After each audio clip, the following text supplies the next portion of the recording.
Bienvenue dans la Guilde, le podcast qui booste vos compétences en Quality Engineering. Je suis Jean-François Frézy, expert en Quality Engineering et passionné par la transmission des savoirs. Chaque semaine, je te partage des astuces pour transformer ta façon de travailler en Quality Engineering. Installe-toi bien, on est parti pour un nouvel épisode rempli de conseils concrets. N'oublie pas de t'inscrire à ma newsletter pour recevoir du contenu exclusif et ne rien rater. Chaque semaine, je te livre des méthodes actionnables, des outils efficaces et des stratégies sur les meilleures pratiques du moment, avec des formats courts, pratiques et accessibles à tous. Alors abonne-toi maintenant pour ne rien rater. Salut à toi et bienvenue dans le rendez-vous des passionnés de la qualité logicielle et du Quality Engineering. Aujourd'hui, je te propose un saut dans un monde où tout est asynchrone, réactif et distribué. Un monde où tester une fonctionnalité, c'est aussi tester un flux, une communication entre un service, un délai, voire une absence de réponse. Tu l'auras compris, on va parler de tests en architecture distribuée et en particulier dans un contexte event-driven. Et comme toujours, je te propose des exemples concrets, des outils, des pièges et des leviers pour t'adapter. Alors commençons simple. Déjà, qu'est-ce que c'est une architecture distribuée event-driven ? Une architecture distribuée orientée événement ou Event-Driven Architecture, c'est un ensemble de services indépendants qui ne s'appellent pas directement, mais qui s'échangent des événements. Donc ça peut paraître un peu complexe quand j'explique comme ça, donc je vais donner un petit exemple. Imaginez un client qui passe une commande. Ça va déclencher un message de commande créée. Ce message est capté par un autre service, une autre application, qui réagit chacun de leur côté. Logistique, service, client, promo. Chaque service est découplé, mais tout collaborateur grâce à un bus d'événements comme Kafka ou MQ-Series ou autre qui va le générer. Concrètement, dans notre vie de tous les jours, c'est quand on reçoit un message WhatsApp et qu'on le lit a posteriori. C'est vraiment de l'asynchrone où on va le traiter vraiment de façon au moment où on en a besoin. Donc tous ces événements, ils gèrent des messages de façon asynchrone comme nous dans notre vie au quotidien quand on reçoit un mail, un SMS ou un message sur WhatsApp. Donc ce modèle, il a vraiment, j'ai envie de dire, 3 super pouvoirs. La capacité à mieux scaler. Donc chaque brique va être autonome et peut monter en charge seul en fonction de ses besoins. Il va être réactif, il répond quasiment en temps réel, même si c'est de l'asynchrone, c'est quasiment du temps réel. Et il va être aussi flexible, donc on peut rajouter facilement des nouveaux services consommateurs sans toucher au reste. Ça, c'est en théorie, ça dépend de bien sûr comment ça va être déplacé. Mais en contrepartie, à tester, ça devient quand même complexe et c'est ce qu'on va voir maintenant.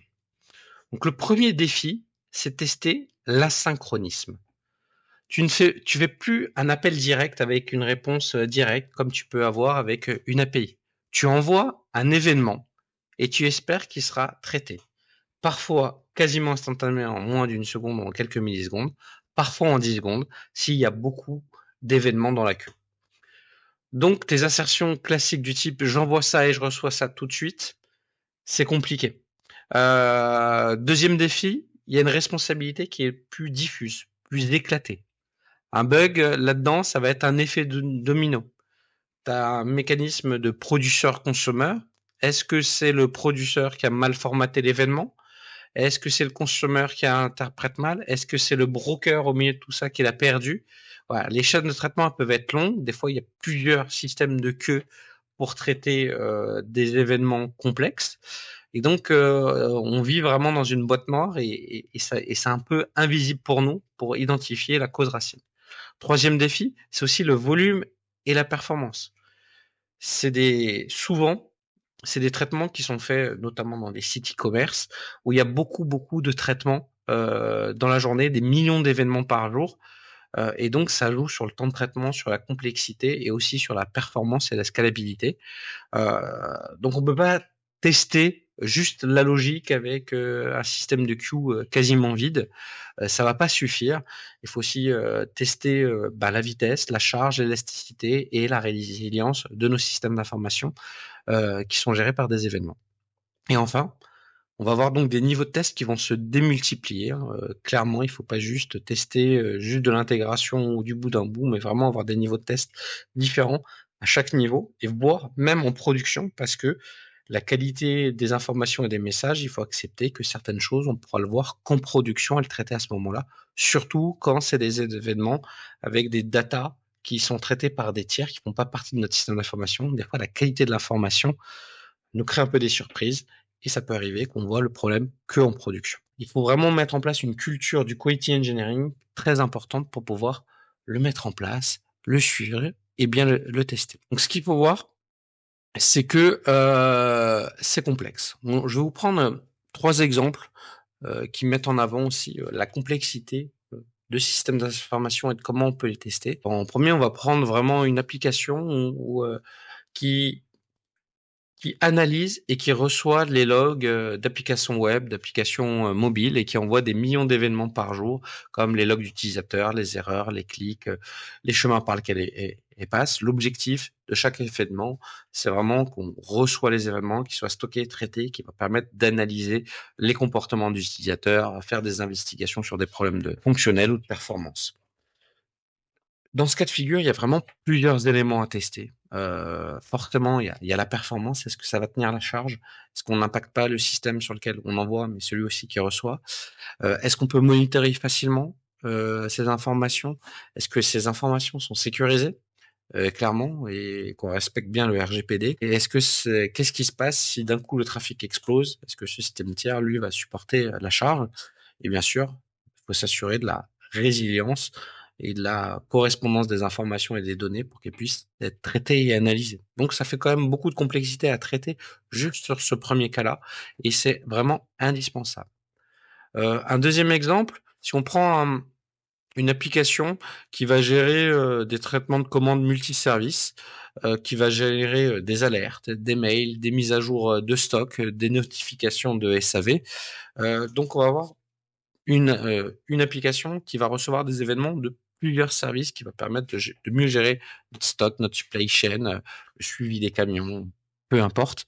Et là-dessus, vraiment l'intégrité des données, c'est très important parce que il faut aller chercher les données et les comparer à d'autres informations entre les différents stocks, les différents magasins, les différents gestionnaires qu'il faut le mettre en place. Est-ce qu'un service, s'il est mis à jour, est-ce qu'il va tout casser? Est-ce qu'on n'a pas créé des effets de bord? Et donc vraiment, là, ce qui va être très important, c'est la partie end-to-end, et regarder vraiment si tout se passe bien jusqu'à la livraison ben, de la commande qu'on va traiter suite à une commande qui a été faite par un client. Donc là-dedans, voilà, clairement, quand on fait du retail, on est beaucoup dans du event-driven avec beaucoup de choses asynchrones pour la gestion du stock, pour pour le suivi de la livraison. Rien que ça, euh, c'est vraiment très important à gérer et c'est d'une complexité non négligeable pour pouvoir traiter ce cas asynchrone, surtout quand ça se passe pas bien et qu'on doit investiguer d'où vient le problème. Un autre cas qui peut être un peu complexe, c'est vraiment sur la partie e-commerce, la partie checkout. Vous savez que on est dans le panier et qu'on veut et qu'on a ajouté un produit et qu'on va passer au paiement, ben souvent on va proposer une recommandation d'un nouveau produit ou une promotion sur un nouveau produit complémentaire pour euh, inciter le consommateur à dépenser plus. Donc ça, c'est vraiment géré sur l'historique d'utilisateurs, des autres utilisateurs, et ça, c'est traité par de l'event driven.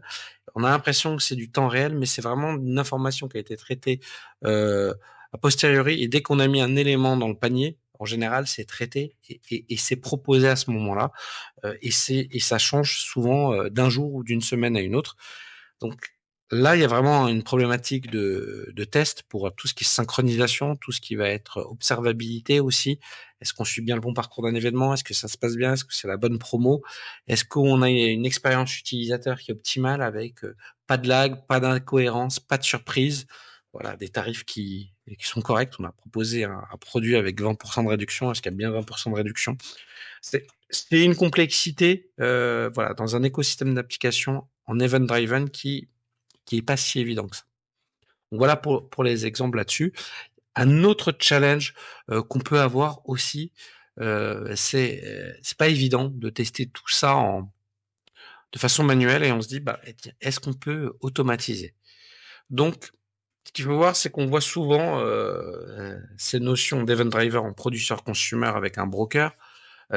comme des tests d'API, mais en fait, c'est pas vraiment un API, c'est un flux. On émet quelque chose et on va observer une réaction qui va être asynchrone. Donc, il y a des outils qu'on utilise au quotidien en automatisation qui va nous permettre de le gérer, mais qui doivent prendre en compte le côté asynchronisme qui est pas évident. Donc ça faut vraiment le prendre en compte et on peut tester des flows quasiment en temps réel dans un premier temps, mais dès qu'on va aller dans une plus grande complexité, il faut bien avoir conscience que des fois on va attendre quelques secondes ou quelques minutes et c'est pas toujours évident dans les outils traditionnels qu'on utilise, Selenium, Cypress, de générer cette attente parce qu'on va vite tomber dans un timeout et c'est pas évident. Ce qu'il faut voir aussi, c'est la gestion des données. Donc, si on veut commencer à tester quelque chose qui est un peu plus représentatif, il faut avoir quand même des données qui sont importantes. Donc, il y a certainement des données synthétiques ou des données qu'on va récupérer de la pré-prod qu'on va essayer de rendre anonyme pour pouvoir le gérer. Et donc ça, c'est vraiment important. Et après, je mettrai aussi dans l'automatisation aussi la capacité à observer, que ça soit sur la phase de test, de pré-prod ou de prod, les logs, les traces, les métriques qui vont nous permettre de comprendre d'où ça vient. Donc, il faut aussi travailler avec les équipes de développement pour que tout ce qu'ils mettent en place soit monitorable et qu'on puisse travailler en quasiment boîte blanche, même en production, pour savoir d'où viennent les problématiques et que ça soit pas très complexe à investiguer. Donc tout ça, ça doit s'intégrer vraiment dans une CI/CD très efficace avec une vraie supervision production parce que certains bugs, il faut accepter dans ces contextes extrêmement complexes avec des dépendances, avec des services tiers qui sortent de l'entreprise, qui sont consommés, qui pourront n'apparaître certainement qu'en production.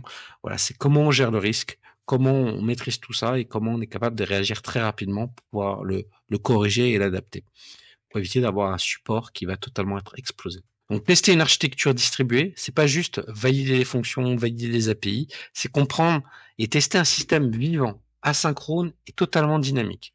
Donc, il faut vraiment repenser son schéma de pensée, voir ça comme un flux de données, comme des scénarios qui peuvent être dégradés et aux limites, et vraiment être dans une observabilité importante. La bonne nouvelle pour nous en tant que QS, c'est que c'est un terrain de jeu incroyable qui nous permet de tester des choses vraiment différentes et c'est pas seulement tester de façon linéaire et classique. Il faut vraiment avoir une vision holistique et globale de son système d'information, travailler de concert avec les devs et les DevOps, donc de vraies bonnes pratiques de quality engineering. Donc tester l'asynchrone, c'est tracer son propre chemin, s'adapter au contexte de l'application, les compétences qu'on a dans l'équipe et qu'on essaye de faire un test à la fois pour bien tester. Donc j'espère que cet épisode sur les tests asynchrones en Event Driven vous a plu. N'hésitez pas à échanger avec moi sur LinkedIn si vous avez des questions, si vous avez des problématiques sur ce sujet. Et je vous dis à bientôt et au prochain épisode de la Guilde. Merci d'avoir écouté cet épisode. C'est grâce à toi que la Guilde continue de grandir. Si tu as aimé, n'hésite pas à partager autour de toi et à laisser un avis 5 étoiles sur ta plateforme préférée. Je te donne rendez-vous au prochain épisode avec encore plus de conseils pour booster tes compétences.